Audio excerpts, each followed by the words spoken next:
Hi, I'm Dr. Erin Connealy, the medical director at Cancer Center for Healing and Center for New Medicine. I'm also the author of Cancer Revolution, and my updated book will be coming out, The Cancer Revolution Updated. I also wrote the book, Be Perfectly Healthy. I'm a conventionally trained medical doctor, about 39 years, and I started out actually in lifestyle medicine, but what really spearheaded my career was I'm number 3 of 6 children, and my mother was bleeding, and she went to the doctor, and this was back in the 50s, and they used a drug called DES, diethylstilbestrol. And diethylstilbestrol was a very potent synthetic estrogen to prevent the miscarriage and stop the bleeding. Then when I was a teenager, my parents were living in Texas with all of us 6 kids, and she received a letter from a pharmaceutical company stating, well, that drug caused cancer, hormone problems, infertility, anatomical problems in offspring. And so they recommended that you go to a cancer institution. I was living in Houston, Texas, so the closest big cancer institution is MD Anderson. So here, lo and behold, I'm a teenager going to the doctor with 12 people because this is a teaching hospital, and they want to learn all about the offspring of DES babies. And then as things go on, I, unfortunately do not have regular menstrual cycles at all. Fortunately, I found progesterone, which saved my life. That letter served an impetus to really ask why and question everything, because I was not the only baby born with these things and with these issues, but what other things are out there in the conventional world that people take medications. Like a lot of people take statins, for example. And I go, well, do you know that those drugs have a black box warning, could cause memory impairment and cognitive impairment? Well, as you know, no one wants to lose their head. And so people just aren't educated, informed. And I am a huge proponent of you doing your research, you getting educated. And if you hear multiple people saying the same things, you probably should go and research and educate yourself. And so my life has always been educate myself, learn everything, understand, go back hundreds of years and see what they were doing. All doctors practice naturally before Rockefeller hijacked the medical system. So this is not a new thing. It's a reborn found intelligence that people are starting to discover. And I am thrilled about the future of health and humanity. So my interest in cancer started a long time ago. And fortunately, I met a gentleman who had sarcoma. Sarcoma is a tumor of muscle or in bone or both. And this was about 26 years ago. And he told me his life story of his survival. He was 22 years of age, and he was diagnosed with sarcoma. They said the treatment is amputation of his leg. So he thought, I'm 22. I don't think this is going to be my answer. So he went on a discovery odyssey to figure out all the things that he could do to fix himself and cure himself of cancer. Now, he was diagnosed at 22. I meet him in his early 50s. And I said to myself, when I met him, I told him my story, Misery Loves Company. And I said, would you mentor me? And he did. And he taught me everything around the world, what he did, and all the different treasures he found along his way, including herbs from China, all these natural things that help reverse the cancer terrain. And so I used that knowledge, and he taught me about the acupuncture. To this day, I've been doing bioenergetic assessments on patients to see what I can find. Energy precedes action. Remember, when you have a car accident, you just don't have the car accident. It's all of the moments that led up to the car accident. If you have been diagnosed with cancer, this just didn't happen today. This took about 8 to 10 years. That is why cancer is so preventable. And you can take action right now through the educational series that we're doing on how to prevent cancer. But if you've been diagnosed with cancer, that's also another, discovery odyssey to look into, because in today's world, there are things changing rapidly. And the conventional treatment is surgery, chemo, and radiation. This energy thing was like new to me because not anything I learned in medical school. So I said, I have to prove to myself this works. So I took the patients that had cancer and we did the testing, and it clearly showed imbalances in the body. My mentor, Bill Curry, his dream was to open up prevention cancer kiosk all over the United States. And because he thought no one needs to go through this.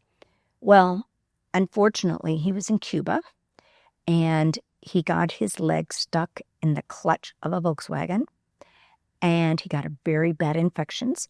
He did not trust doctors and it got so bad and he had to go to the emergency room in Cuba and they gave him morphine and he went into shock and died.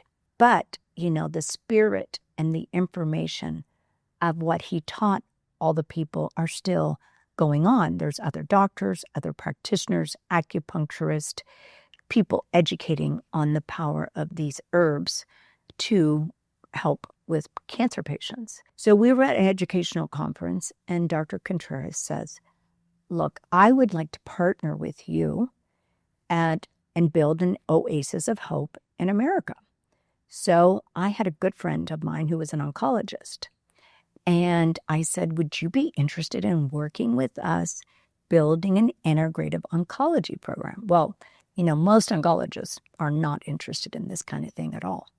And so he said, sure. So we got on an airplane and flew to Tijuana and saw Dr. Contreras' setup and how he was taking care of patients.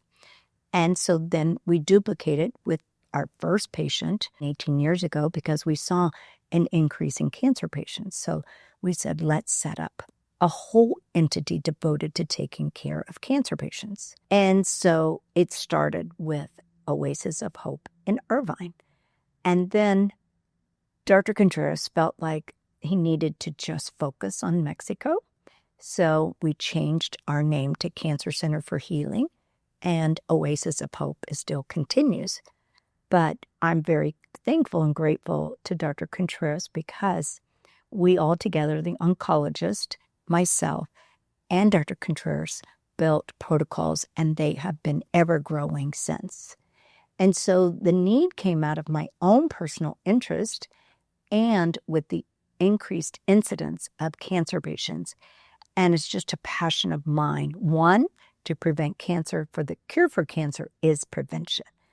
Now, once a patient gets diagnosed, I would love for them to come to me right away so that they can do all the proactive protective measures, whether they get a biopsy, whether they need surgery, chemo, radiation, because those are injurious, immunosuppressive, and inflammatory process. Our present medical system doesn't even address the experience of every single patient. Conventional medicine has its wonderful life-saving treatments. So if you had an emergency today, a hospital in the United States will save your life, and they will do everything to save your life. And that is great and wonderful. But most people have chronic medical diseases. Our present system does absolutely nothing to prevent, to personalize, to be precise, to be participatory, to be preventive in the medical care of a patient. You have a problem, you go to the doctor. The doctor cursorily looks at your chart because he or she does not have a lot of time, because she or he is reimbursed with the ICD codes. The ICD codes, the International Classification of Diseases, and they have to have a diagnosis, hypertension, hyperglycemia, and he or she gets reimbursed the more diagnosis they have. And so they have a drug for your ailments. They do nothing more than prescribe a drug or surgery or both. They have nothing for the preventive, proactive, precise, preventive aspect. We are not about human optimization. We treat the patient with the illness or sickness, so we have a sick care model as opposed to a health care model. And so a conventional doctor has been taught the medications that they need to utilize for the particular diagnosis. So for example, if you have hypertension, which is high blood pressure, you are going to give a medication. Now, I would say, why do you have high blood pressure? How many hours do you sleep? How much water do you drink? What do you eat? What is your weight? How much exercise? Tell me about your stress. I will go through all of these different things before I just prescribe a pill. Now, if the blood pressure is very high, I will properly prescribe a medication and then de-diagnose you. For example, I will give you a blood pressure medicine if you need it, and then I will begin to fix you, and actually you fix yourself with the directions. Just like magnesium alone will lower your blood pressure because it relaxes the smooth muscle wall of your blood vessels. So just taking magnesium, just sleeping 8 hours a night will lower your blood pressure. Taking arginine, I use this product called Cardio Miracle. That is a wonderful product that will lower your blood pressure. It's loaded with nutrients and everything's to increase your nitric oxide. I use an Ayurvedic herb for elevated blood pressure. So I would say 90% of my patients, maybe probably more, do not take blood pressure medications because I am treating all the root causes of the medical problem. And so we have a pharma model that dispenses medications. The doctors have very little time to get to know the patient. They have very little time or education or direction on educating the patient how they can heal themselves.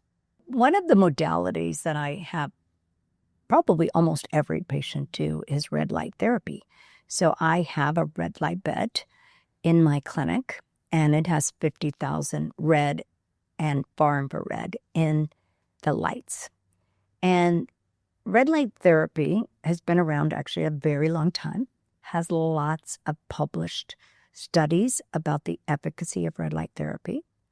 And it can be used from anything from hair loss to cognitive impairment to cancer to autoimmune, because what does it do? It activates the functionality of your mitochondria. So your mitochondria are the powerhouse engines in your cell that make your ATP, the currency of life. And all of us have mitochondria in all the cells.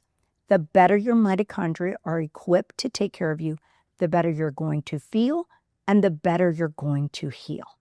The reason why you would incorporate red light in your daily regime, or maybe not daily because you may not have time. So, red light can be put on every part of your body. For example, women love it for their face because it helps regenerate new cells, decrease inflammation, turn on the healing mechanisms of the body. Then you can use it on any part of your body where there's pain and inflammation, because it's very powerful in reducing inflammation, and the cell is able to regenerate and take care of you. People who have fatty liver, it would be a great idea for patients to put it really on their entire abdomen.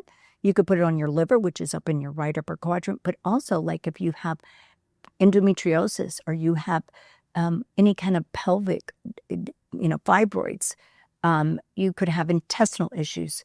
The red light, put it on your body. My grandchild came over the other day. She's 3.5, and I think it was Easter time, and I think she was having some things eating things at school, probably for celebration, and probably just did too much. And what did I do? I put red light on her little tummy. And of course, she thought that was so, exciting to see the red light. But it was very, very beneficial. I know I personally use it for my back. I had 18 hours of back surgery 6 years ago. So I'll put it on my back. I'll put it on my shoulders. I actually love sitting on my red light heating mat. I do that every day, all day long. There's not a system in the body that it's not going to help. People want to grow their hair. I tell people, get red light. Of course, do all the nutrients and everything. But red light is going to accentuate the healing of every single cell in your body. One of the things I have all of my patients do is lymphatic drainage. So your blood circulation delivers the groceries. The lymph removes the garbage. Believe it or not, you have 4 times greater lymph circulation than you do blood circulation. So that's how much garbage we produce if it's 4 times greater. We are sitting more, probably too much computers, too much sedentary. So lymphatic drainage would actually help everybody. And if you're sick, you want to accelerate the removal of toxicity in the body through your lymph system. That can be achieved with manual lymph drainage. You could do skin brushing because not everybody can go and get lymph drainage. So I tell people to get us a brush, and then they brush their skin from the heels and bottom of their feet all the way up to their heart. I use different devices in my office. I use something called light beam generator, which has been around for probably 25, 30 years. Then I use a hemosonic device. It's not even made anymore, but patients love that experience. And so treat yourself and do something to help accelerate the purification of your body through your lymph glands. The blood has its own propulsion and its own valves moving through, but the lymph doesn't have those valves to move. So the only way the lymph system is activated is your movement or someone doing it for you. For example, exercise. Exercise is a powerful way, especially the trampoline, jumping up and down, jump rope, jumping on a big trampoline, the small trampoline. Those are amazing for your lymph system. Frequently, I will use lymph homeopathic drainage remedies. And homeopathic is a small amount of something in a substance to activate healing mechanisms. So if you want to help assist the lymph in removing garbage in your body, the things that you can do at home would be 1, do the skin brushing. And you can do that like right before you take a shower or maybe right before you do sauna.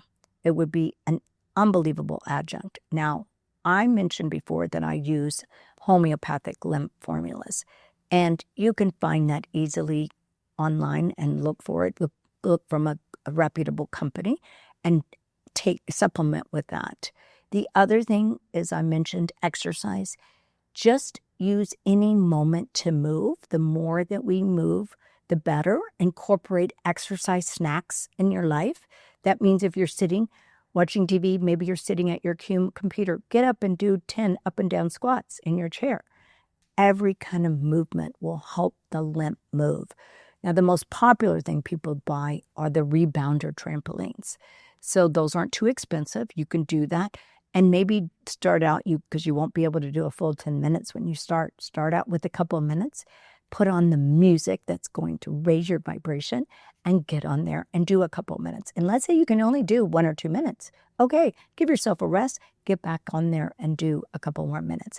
If you have children, I highly recommend you buy one of those big trampolines. That's what I did when my kids were young. We had a big trampoline in the backyard, and I had them on that every single day.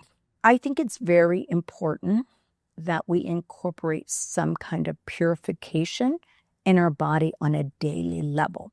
So you can do that with many different things. You could do that with the bath. I usually recommend Epsom salts, baking soda, and clay. I use a magnetic clay. Now, if you can afford it, you can get an infrared sauna or buy a package and treat yourself and do infrared sauna. Now, a lot of places now are incorporating infrared sauna, but infrared sauna, hands down, is amazing for regular purification. Now, specific organ detoxification. So one of the things that I have almost every single patient do is something called the 21-day purification. And the patients say, I feel so much better. You eat on the cleanse, so that's always a benefit. People always think, am I going to eat? We're going to starve? No, you're not going to starve. You're going to be able to eat. And then there's fiber pills, liver pills, and there is a shake that has many ingredients for purification. It's 21 days. And I will tell you that every patient says, oh, I lost weight. Oh, I don't have joint pain. Oh, I don't have headaches.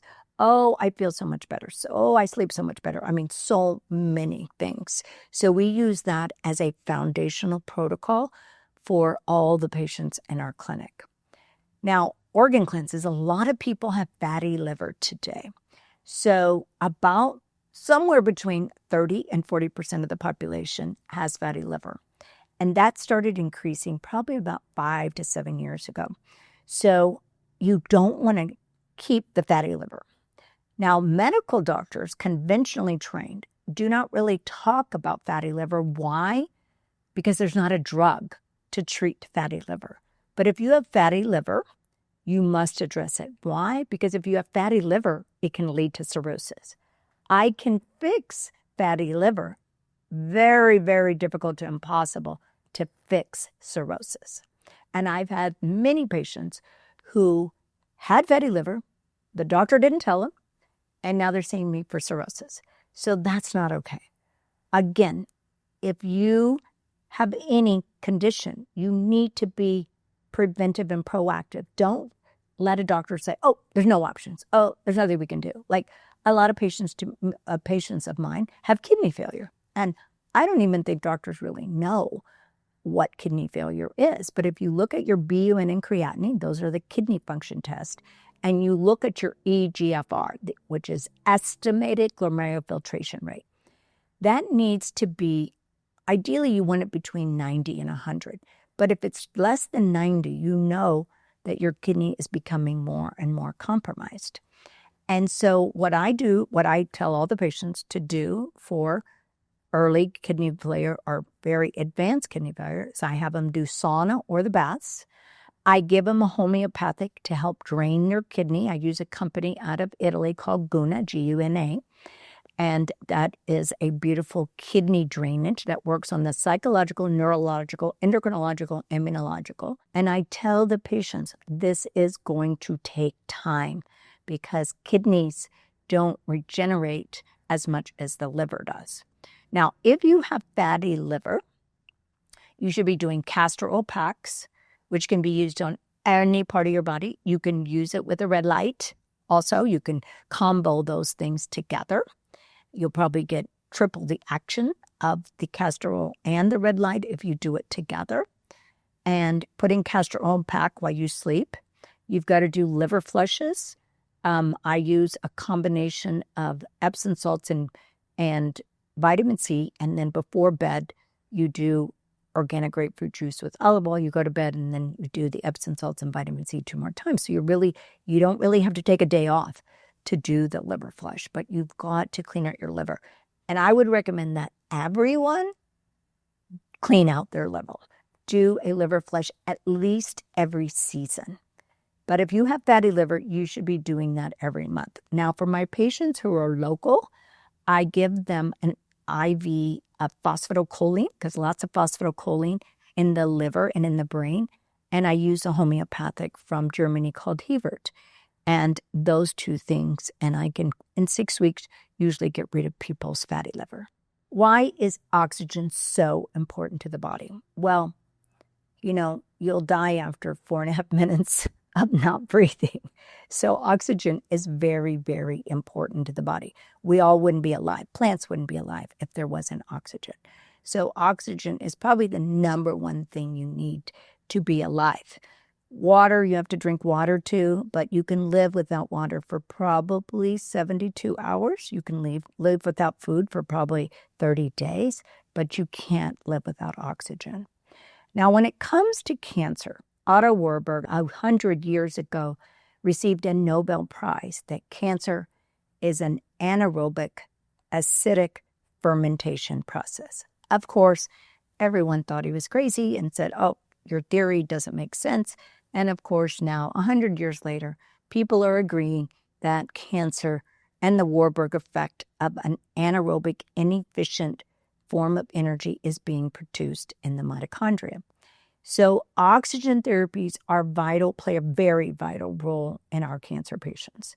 So I do hyperbaric oxygen, where you get into a chamber and you're in there for 1 to 2 hours. I use IV ozone, intravenous ozone.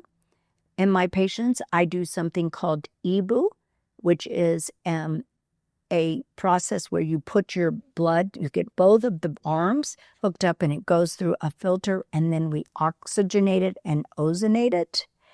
And then I also do a procedure called ultraviolet blood irradiation with ozone. So we do multiple different things. Now, recently, we've been using something called ozonated glycerin, and I've been using that intravenous, topically, injections, and nebulizing it because it makes a unique compound to get oxygen into the body and has a long-lasting effect. Ozone itself doesn't last that long, but when you combine it, the synergism of ozone with glycerin makes this super-duper compound that is a very powerful antibiotic, anti-cancer, regenerative, restorative substance. When you've been diagnosed with cancer, usually I recommend IVs. Now, some of the most popular IVs for cancer are intravenous vitamin C, because what it does, it causes the cell to make hydrogen peroxide and kill the cancer. It preserves the normal cells. I also will do IV curcumin. Curcumin is something been around very long time from the spice turmeric. It's anti-inflammatory, antioxidant, anti-cancer. I mean, it's phenomenal. So I use actually a light, 5 different lights within the IV to activate the color and the properties of the curcumin. I will also have the patients do sodium bicarb intravenously because patients who've been diagnosed are acidic, because remember, it's anaerobic, and when you have low oxygen, you make extra lactic acid. So it's very hard to drink a lot of baking soda to make your body alkaline. So I do usually an IV sodium bicarb once or twice a week. It depends on the status of the patient. If they're stage 4, I'll probably recommend a little bit more. If they're stage 1, I'll probably just recommend it once a day. The other substance I use is DCA, dichloroacetate, and that also interrupts with, the cell cycle and all the hallmarks of cancer. Then you also use IV ginseng, which is very antimicrobial and anti-cancer. And I use methylene blue. Methylene blue is a substance been around for probably 150 years. That's also anti-inflammatory, antioxidant, anti-cancer. So we're always doing lots of different natural substances. If the substance has color, I always use light to activate it. Now, if it doesn't have color, it doesn't mean it's not going to help. Light, remember, activates the mitochondria. And it activates. You have photoreceptors in all of your cells. So light is so important to all cells. So whether the substance is color, like I said, in methylene blue and curcumin, it still won't matter. The light that we do intravenously will help your immune system, and it will help the substance work on the cell better. So one of the substance that I learned about in Germany was mistletoe. So mistletoe is routinely utilized in Germany. And it is a parasitic plant. And there's many different kinds, different species of mistletoe. But mistletoe is very important, not just in cancer, in fighting cancer, augmenting your immune system, preventing angiogenesis, helping you recover from chemo, helping you recover from surgery. But it also has this profound anti-aging restorative effect, and patients feel better. I've had patients who don't even have cancer, and they do it for its anti-aging benefit. So it's becoming more notable in the United States to be utilized, and there are different species, and that will determine, your diagnosis will really determine which one of the substance is best for you. Heavy metals are present in everyone. In fact, we always check heavy metals on every single person, and what we the ideal test is to do IV EDTA, which is intravenous EDTA, and it causes the release of metals from your body because the metals are kind of just stuck to your body. Now, the other way I look at heavy metals is I use something called a spectrophotometer, which is what they use in chemistry to measure substances. And all of my patients will get that. And I've never seen a patient that doesn't have heavy metals. That means all of us have heavy metals, but heavy metals are heavy-duty DNA disruptors in our metabolism of our DNA every day. So they're very destructive, and they're destructive to all the body, kidney, liver, brain, it doesn't matter. They are very destructive. The EPA says there is no safe level of any heavy metal in your body. No one just has one heavy metal. They have aluminum, they have cadmium, they have mercury, they have lead, they have uranium. So if you look at the synergistic potential of all these heavy metals, it wreaks very serious havoc. So I use it not only on cancer patients, because getting rid of all the varieties of toxins are critical for their recovery and healing. But let's say you have a patient with dementia or Alzheimer's.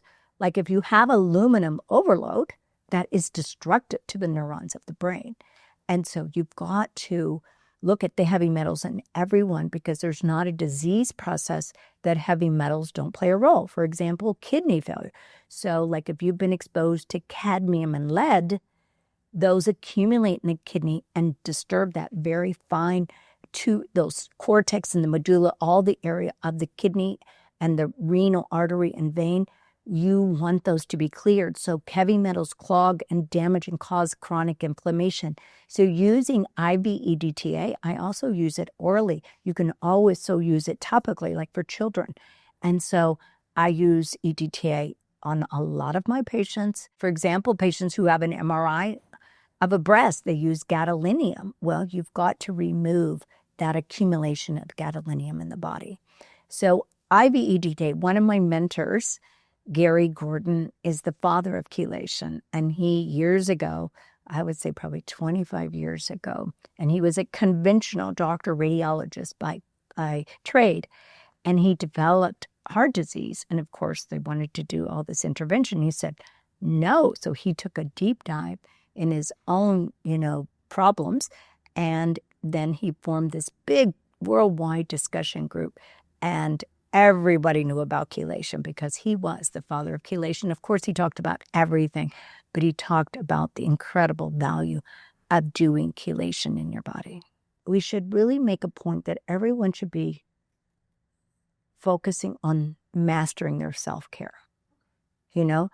And we are talking about the epidemic of chronic diseases, but why aren't we talking about the epidemic of people getting healthy? If you bring up vaccines, very few people are going to say, I'm glad I got vaccinated, So I think if we, yes, that we have identified the problem, and I know with the Make America Healthy Again and all of the efforts, I think it's bringing it to light. We've accepted being sick as normal, and being sick is not normal. Being vital, being alive, being well, being healthy, being active, being energized is health, okay? In fact, the World Health Organization says that health is a physical, mental, social well-being. And we are not trying to achieve a physical, mental, social well-being. And we need to focus on creating health. And yes, we have these chronic diseases, whether it's heart disease, cancer, autoimmune. Now there's an epidemic of dementia and cognitive impairment. But every doctor and every person should say, what can I do to be healthy? There is so much now, more education, more podcasts, more documentaries, more all kind of things we can do in our day-to-day life on how to create health. And there are the basics, you have to sleep. You should be sleeping about 8 hours, sometimes for some people 9. A lot of people don't sleep well. Water, you've got to have purified water. You can't use tap water. You have to have some kind of water purifier. Then you have to eat foods that are real, that nourish, strengthen, and heal your body. You have to move your body. You have 800 muscles, so we need to move those muscles. You don't have to run marathons or do triathlons, but just do anything to move those 800 muscles. A lot of people don't focus on the muscles, but after 40, we start losing our muscles. They call it sarcopenia. And so your muscles define you, but they also help you with the strength of your body. And then we need to be connecting in nature. We need to get sunlight every day. And we need to be in nature with trees and grass. They actually have a treatment called forest bathing. And that's just basically walking in an area with trees and natural substances. Probably the most important thing that you can do is set your mind every day to a positive mental attitude. What are the most important things? And I would say that being mindful and conscious of your thoughts. 95% of our thoughts are subconscious. We're not even aware. Where did you go? You drove somewhere today. You knew exactly where you're going, but did you get a map? Did you get MapQuest out? No, it was a recording you had in your brain and you got there. But the recordings sometimes are good and sometimes are not good. But if you set your mind and you are mindful and conscious of what you're saying to yourself, I love myself, I am healthy, I am intelligent, I am wise, I am healed, I am thankful for the miracle of the body that I get to live in. Thank you for its service. And just be in constant gratitude with the miracle that you've been born with.